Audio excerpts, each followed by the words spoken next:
The sun bathed the quiet suburb in golden light, a typical peaceful afternoon in Briarwood Lane. Henry Carter stood on his neatly trimmed lawn, humming an old blues tune as he adjusted the flowers in his garden. At 72, Henry took pride in his little corner of paradise. It wasn't just a house. It was a testament to decades of hard work, resilience, and love. Across the street, Lisa Thompson waved from her porch. "Your tulips are blooming beautifully this year, Mr. Carter," she called out with a bright smile. Henry tipped his sun hat. "Thank you, Lisa. You know, I planted these when your mama was still teaching in the old schoolhouse." He chuckled, reminiscing. Before Lisa could respond, the screech of tires on asphalt turned heads. A patrol car pulled up abruptly in front of Henry's house. Out stepped Officer Mark Willis, tall, young, and exuding a misplaced confidence. His eyes scanned the scene like a predator searching for prey. Henry squinted, sensing trouble. "Afternoon, officer," he greeted politely, his voice calm. Mark ignored the warmth in Henry's tone, gripping his baton as he marched up the driveway. "Sir, what are you doing on this property?" Henry's brow furrowed. "Excuse me?" "You heard me," Mark snapped. "I got a call about a suspicious individual trespassing here. I need you to step away from the property immediately." Henry froze, unsure whether to laugh or be offended. "This is my home," he said, his voice steady but tinged with disbelief. "I've lived here for over 30 years. Mark crossed his arms, his expression hardening. "I need to see proof of that. Now." Henry glanced around as a few neighbors began gathering nearby, murmuring amongst themselves. Lisa stepped closer, clutching her phone nervously. "Officer, I don't understand." "This is my home," Henry repeated, raising his hands slightly, palms up, as if to show he meant no harm. "Don't play games with me," Mark barked. "You don't belong here. Either show me proof, or I'll have to take you in for questioning." Henry's voice trembled slightly as he said, "Let me go inside and get my documents." "You're not going anywhere," Mark interrupted, blocking the door with his hand. Lisa's voice rang out from behind. "Officer, he's telling the truth. That's Mr. Carter's house. Everyone knows him." Mark shot her a sharp glare. "Stay out of this, ma'am. This is a police matter." Henry's face reddened. "Young man, you don't have the right to treat me this way. I'm a tax-paying citizen, and this is my home." Mark's smirk was icy. "Then prove it. Right here. Right now." Henry took a step forward, his voice firm despite his growing humiliation. "I've lived in this neighborhood since before you were born. My name is on the deed, and my taxes are paid. But you think because I'm an old black man I don't belong here." Mark's grip on his baton tightened. "I don't care about your sob story, old man. You look out of place, and I'm doing my job." The murmurs among the neighbors grew louder. Lisa raised her phone, pressing record. "This isn't right," she whispered. Sam Rodriguez, standing a few feet away, frowned deeply. He had just come home from the courthouse and still had his briefcase in hand. The scene unfolding before him struck a nerve. "Officer," Sam said, stepping forward, "I'm a lawyer and a neighbor. Mr. Carter has lived here for decades. I can vouch for him." Mark shot Sam a cold look. "Back off. This doesn't concern you." "It concerns all of us," Sam countered, his voice calm but firm. "What you're doing is wrong. He doesn't need to prove anything to you to stand on his own property." Mark's jaw tightened as he radioed for backup. "This is escalating. Sending additional units," he muttered into the mic. Henry felt his hands trembling. "Why are you doing this to me? What did I ever do to deserve this?" he asked, his voice breaking slightly. "You want to keep resisting, old man?" "That's your choice," Mark said, reaching for his cuffs. "Stop!" Lisa shouted, stepping closer. "You're treating him like a criminal for no reason." Sam held up a hand to calm her. "Henry, don't let him provoke you," he said gently, his gaze meeting Henry's. Henry nodded slowly, but couldn't suppress the lump rising in his throat. The humiliation was unbearable. After all these years of being a pillar in the community, to be treated like this on his own lawn? The tension reached its peak as Mark grabbed Henry's arm, prompting gasps from the crowd. "Let him go," Lisa shouted, her phone capturing every second. Officer Willis, a strong, authoritative voice cut through the chaos. Everyone turned to see Lieutenant Clara Johnson stepping out of her car. Her presence was commanding, her uniform immaculate. Mark's demeanor shifted slightly, a flicker of uncertainty crossing his face. "Lieutenant, I was responding to a call." "Save it," Clara interrupted, marching up to him. "I've known Mr. Carter for years. He's the owner of this house. But enough." Clara's tone was razor-sharp. She turned to Henry. "Mr. Carter, are you all right?" Henry nodded slowly, his shoulders still tense. "Get your hands off him," Clara ordered, glaring at Mark. Reluctantly, he stepped back. Clara scanned the crowd, her gaze landing on Lisa's phone. She sighed. "You're recording this, aren't you?" Lisa nodded. "The whole thing?" Clara pinched the bridge of her nose. "Good." Mark looked incredulous. "Lieutenant, do you realize what you've done?" Clara said, her voice low and steady, but filled with quiet fury. "You've harassed an innocent man in front of half the neighborhood.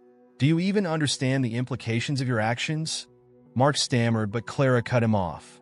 "Turn in your badge and wait for further instructions. You're done here." The crowd erupted in murmurs of approval. Henry finally spoke, his voice thick with emotion. "Thank you, Clara.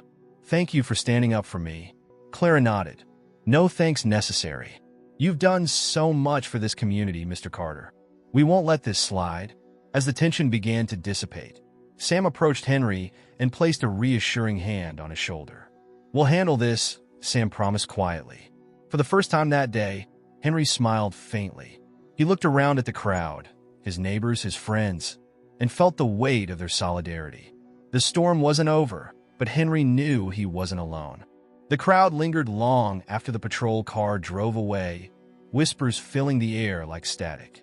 Henry stood on his lawn, his hands trembling as he clutched the worn papers Clara had insisted he retrieve.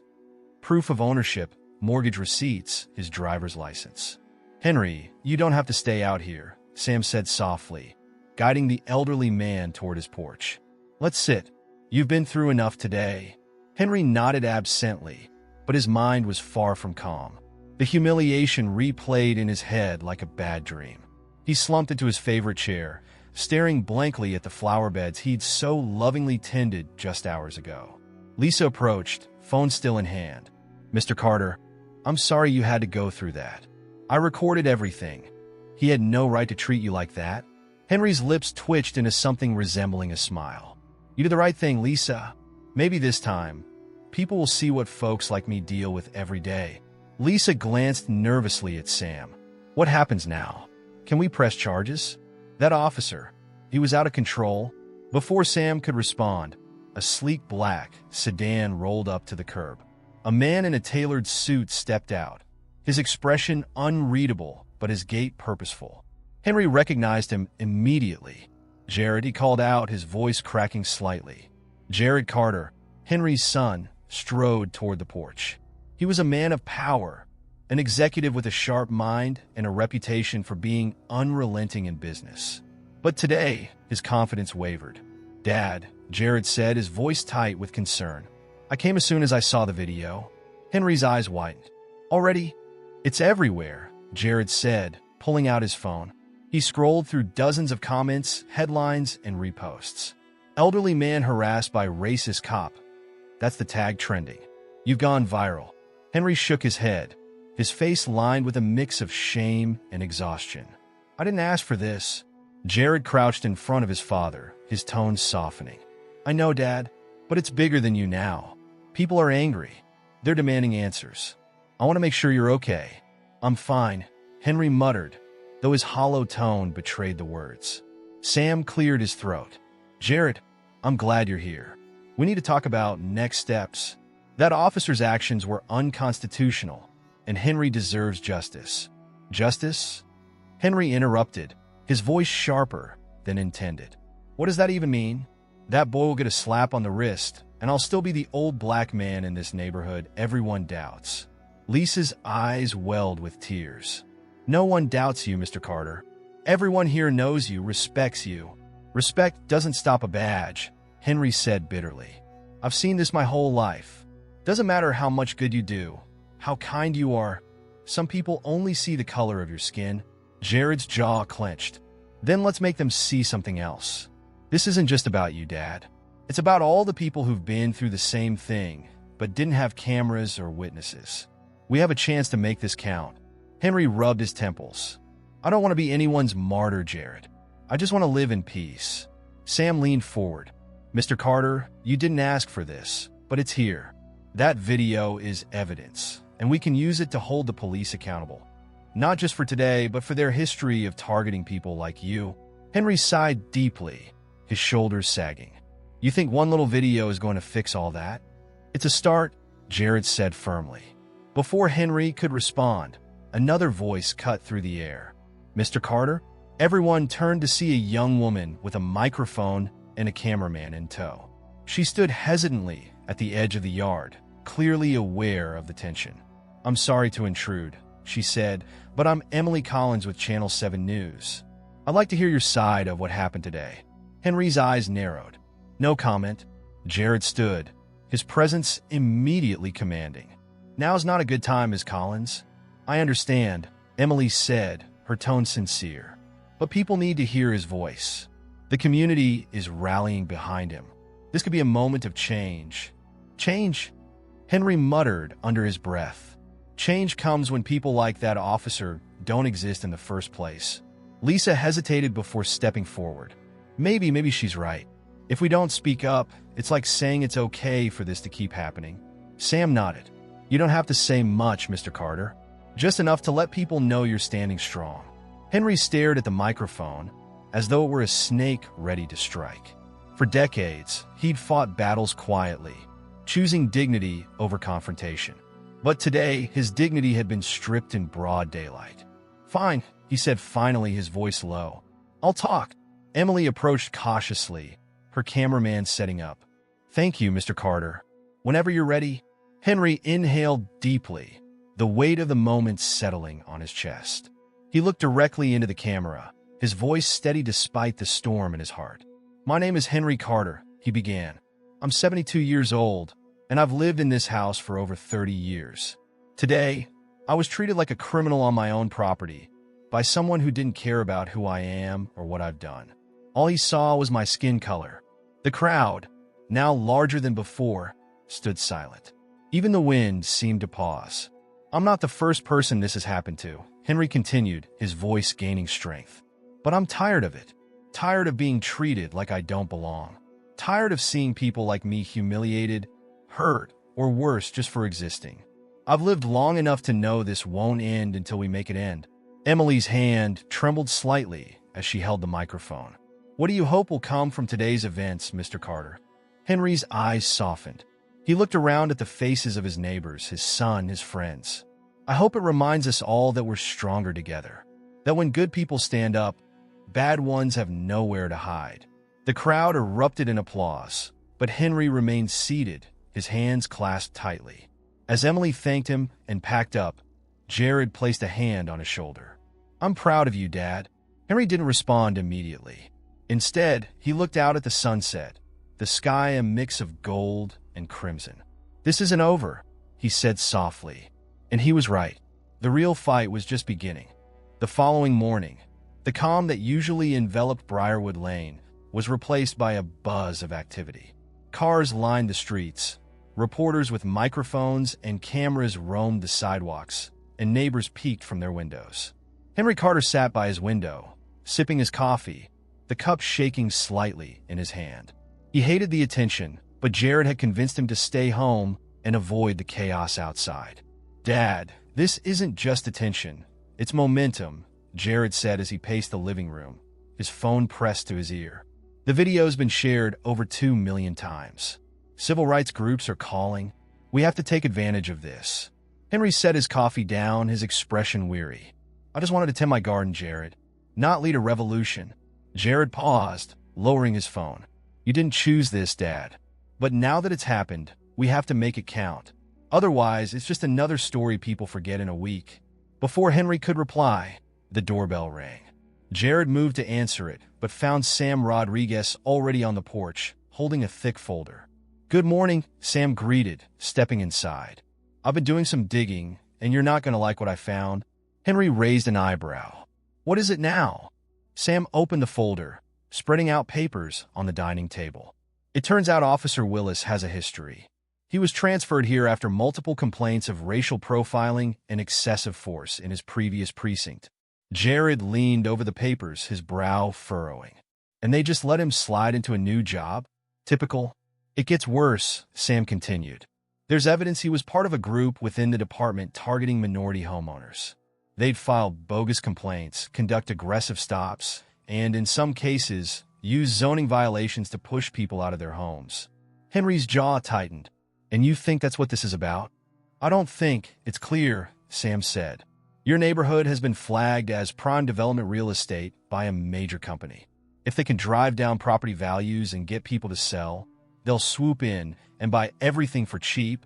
Jared slammed his hand on the table. "This wasn't just about some racist cop.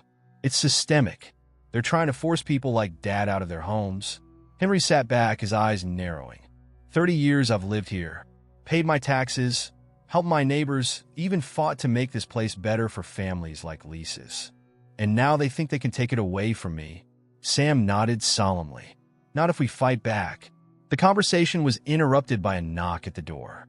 Jared opened it to find Lieutenant Clara Johnson standing there, her expression grim.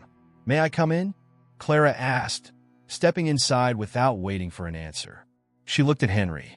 "I need to talk to you about what's happening in the department." Sam gestured to the papers on the table. "We were just discussing that." Clara glanced at the folder, her eyes hardening. "Then I tried to file a complaint against Willis months ago, but my superiors brushed it aside. They said he was overzealous, but effective. Now this video has forced their hand, but it's only the tip of the iceberg." "Why didn't you do more?" Jared asked, his tone sharp. Clara's eyes flashed. "Do you think it's easy for someone like me to rise in this department? I've fought tooth and nail to get where I am, and every time I speak up, I'm told I'm being too emotional or playing the race card. But this, what happened to Mr. Carter, this gives me leverage. They can't ignore me now." Henry studied her for a moment, then nodded. "You've always been fair, Clara. I trust you." She placed a hand on the back of a chair, her shoulders tense. "Then trust me when I say this isn't over. There are people in the department who don't want this exposed. They'll try to discredit you, maybe even intimidate you." Henry leaned forward, his voice steady. "Let them try." Clara's lips curled into a faint smile. "That's what I was hoping you'd say." As the group discussed their next steps, Lisa burst into the room, her face flushed. "Mr. Carter, you need to see this," she said, holding up her phone. The screen displayed a video, different from the one Lisa had filmed. This footage, grainy but damning, showed Willis in a patrol car talking to another officer. "They're giving me a hard time about Carter," Willis said, his voice dripping with disdain. "But I'll find something. Old man like that. There's always something." Henry's stomach turned as the group listened in stunned silence. Jared's face darkened with rage. "They knew," Jared hissed. "They knew exactly what they were doing." Clara grabbed the phone, her face pale. "Where did this come from?" "It's circulating online," Lisa said. "Someone inside the department must have leaked it." Clara nodded, her jaw tightening. "This changes everything. They can't claim this was a misunderstanding or a rogue officer. This was deliberate." Sam stood, his expression determined. "We need to act fast. Clara, you can push from inside the department. Jared and I will handle the legal side. Henry, I know you don't want to, but we'll need your voice. Publicly." Henry hesitated, his gaze falling to the floor. "I'm tired, Sam. I've been tired for years." Lisa knelt beside him, her voice soft. "Mr. Carter, you've already done so much. But if you speak up, you can make sure no one else has to go through this. You can make it matter." Henry looked at her, seeing the sincerity in her eyes. He took a deep breath, the weight of decades settling on his chest. "All right," he said finally. "Let's do it." Jared placed a hand on his father's shoulder. "We'll do it together, Dad. You're not alone in this." As the group finalized their plan, Henry glanced out the window at the garden he'd cultivated with care for so many years. The tulips swayed gently in the breeze, a reminder of the beauty he had fought to preserve. For the first time in days, a spark of determination lit his tired eyes. "Let's show them what real strength looks like," he said. The pressure was mounting. By the next day, Henry's quiet home had become the epicenter of a growing movement. Protesters gathered in front of the police precinct, holding signs with phrases like "Justice for Henry" and "End racial profiling." News trucks lined the block, reporters clamoring for interviews, while online petitions demanding Officer Willis's dismissal gained hundreds of thousands of signatures. Henry sat in his living room, staring at the TV. Images of his face, his house, and the infamous confrontation played on loop. Jared stood behind him, his phone buzzing constantly with calls from journalists, activists, and even politicians. "I never asked for any of this," Henry muttered, shaking his head. "You didn't have to," Jared said. "People are rallying because what happened to you is wrong. Plain and simple." Henry sighed heavily. "They're rallying because it was caught on camera. How many others have gone through this with no one to back them up?" "That's why this matters, Dad," Jared said firmly. "We have a chance to make real change." The sound of the doorbell interrupted their conversation. Jared moved to answer it, opening the door to Sam Rodriguez, Clara Johnson, and Lisa Thompson. Sam carried a laptop under his arm, his expression a mix of urgency and resolve. "We have a situation," Sam said, setting the laptop on the coffee table and pulling up a video. The screen showed a press conference. At the podium stood Police Chief Douglas Harper, his tone clipped and defensive as he addressed the media. "We take these allegations seriously," Harper said, his face taut. "However, let's not rush to judgment." Officer Willis followed protocol when responding to a suspicious activity report. "Any accusations of racial bias are purely speculative." Henry felt his stomach churn. "Protocol? That's what they're calling it now." Sam paused the video. "They're circling the wagons, Henry. They want to frame this as a misunderstanding and let Willis walk away with a slap on the wrist." Clara folded her arms, her face tense. "And the department's already feeding the media a counter-narrative. They've dredged up old incidents involving other officers, trying to dilute the focus on Willis." Lisa leaned forward, her voice trembling with anger. "It's disgusting. They're making it sound like you were the aggressor, Mr. Carter." Henry's eyes darkened. "Aggressor? For standing on my own lawn?" Sam placed a reassuring hand on Henry's shoulder. "They're desperate, but we have an advantage. The leaked video showing Willis's intent is damning.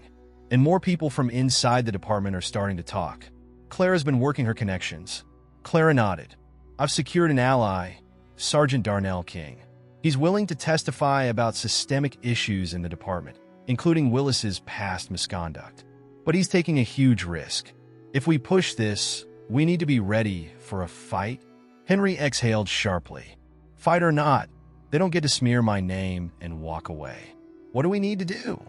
Jared's eyes lit up with pride. "That's the spirit, Dad." Sam opened another folder. "First, we need to file a formal lawsuit against the department and Officer Willis. That'll force an internal investigation.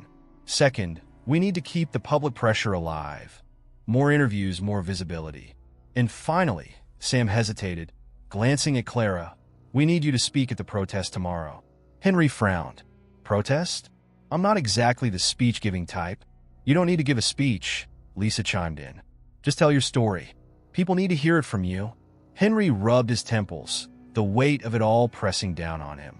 "All right," he said quietly. "But if I do this, it's not just about me. It's about everyone they've tried to silence." Clara smiled. "That's exactly what people need to hear." The next day, the protest swelled into a sea of people outside the precinct. Signs bobbed above the crowd, chants echoing through the air. Henry stood behind the makeshift stage, flanked by Jared, Lisa, and Sam. His hands shook, not from fear, but from the enormity of the moment. "You've got this," Jared said, giving his father's shoulder a firm squeeze. Henry stepped onto the platform, the crowd erupting into applause. He took the microphone, scanning the faces before him. Strangers, neighbors, young and old, all united by a common purpose. "My name is Henry Carter," he began, his voice steady despite the emotions threatening to surface. "I'm a retired teacher, a father, and a proud member of this community. For over 30 years, I've called Briarwood Lane my home. But last week, I was treated like a criminal on my own lawn, by someone who judged me not by my actions, but by the color of my skin. The crowd roared in agreement, their support bolstering Henry's resolve. This isn't just about me, he continued. It's about every person who's been targeted, harassed, or humiliated simply for existing. It's about a system that allows people like Officer Willis to act with impunity, while people like me have to prove we belong in our own homes. Tears welled in Lisa's eyes as she recorded Henry's words. Sam stood beside her, nodding in approval. But I'll tell you this, Henry said, his voice rising. We're not going to be silent. We're not going to let them sweep this under the rug. This time we fight, not just for me, but for everyone who deserves to be treated with dignity and respect. The crowd erupted into cheers, chanting Henry's name as he stepped back from the microphone. Jared pulled him into a hug, pride radiating from his expression. You nailed it, Dad, Jared whispered. Henry smiled faintly, the tension in his chest easing for the first time in days. But as he stepped down from the stage, Clara approached with a grim expression. We've got a problem, she said quietly, pulling out her phone. On the screen was a headline. Henry Carter's troubled past. Allegations resurface. Henry froze, his heart sinking. What is this? They're digging, Clara said, trying to smear your name to discredit everything you've built. Jared grabbed the phone, scanning the article. This is nonsense. They're dredging up old neighborhood disputes and twisting them into something sinister. Henry's hands balled into fists. They'll do anything to win, won't they? Sam stepped forward. Let them try. We'll expose their tactics and turn this around. But you need to be ready. They're going to throw everything they have at you now. Henry straightened, a fire igniting in his eyes. I've been through worse. They want to fight? They'll get one. The battle was far from over. But for the first time, Henry felt the strength of an entire community at his back. The days that followed were a whirlwind of chaos and resolve. Henry Carter found himself at the center of a firestorm, with his every move scrutinized. The smear campaign against him intensified. Headlines twisted decades-old disputes into scandals. Anonymous letters accusing him of fabricated misdeeds flooded local newsrooms, and trolls on social media bombarded posts about him with hateful comments. But Henry's community didn't falter. Lisa Thompson organized nightly meetings at the local church, where neighbors strategized ways to counter the misinformation. Sam Rodriguez worked tirelessly, filing motions, gathering affidavits, and compiling evidence of Officer Willis's pattern of abuse. Jared Carter, relentless in his efforts, reached out to civil rights leaders and national organizations, bringing in high-profile allies. Through it all, Henry remained steadfast. On a crisp morning 2 weeks after the protest, Henry sat in a packed courtroom. The atmosphere was electric. Rows of neighbors, journalists, and supporters filled the benches, their presence a silent testament to the community's unwavering solidarity. Sam stood confidently at the plaintiff's table, his papers meticulously organized. Across the room sat Officer Mark Willis, flanked by his lawyer and department representatives. His demeanor was cocky, but his eyes betrayed a flicker of unease. The judge entered, and the room fell silent. After formalities, Sam stood to deliver his opening statement. Your Honor, this case isn't just about Henry Carter, he began, his voice measured but impassioned. It's about a system that allows prejudice to fester unchecked. Officer Willis didn't mistake Mr. Carter for a trespasser. He targeted him, not because of what Mr. Carter did, but because of who he is. As Sam outlined the evidence, the tension in the room grew palpable. He presented the leaked video of Willis admitting his intent, the internal complaints ignored by the department, and testimonies from neighbors who vouched for Henry's character. Clara Johnson's testimony, delivered with unwavering conviction, was a turning point. I joined this department to serve and protect all members of our community, Clara said, her voice steady. But officers like Mark Willis betray that mission. His actions were deliberate, and the department's inaction enabled him. It's time for accountability. When Willis took the stand, his smug confidence quickly crumbled under Sam's sharp questioning. Officer Willis, Can you explain why you ignored multiple documents proving Mr. Carter's ownership of his home?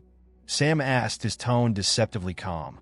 I wasn't sure they were authentic, Willis stammered. Sam raised an eyebrow. And yet you refused to verify them, called for backup, and escalated the situation. Why? Willis shifted uncomfortably. I was following protocol.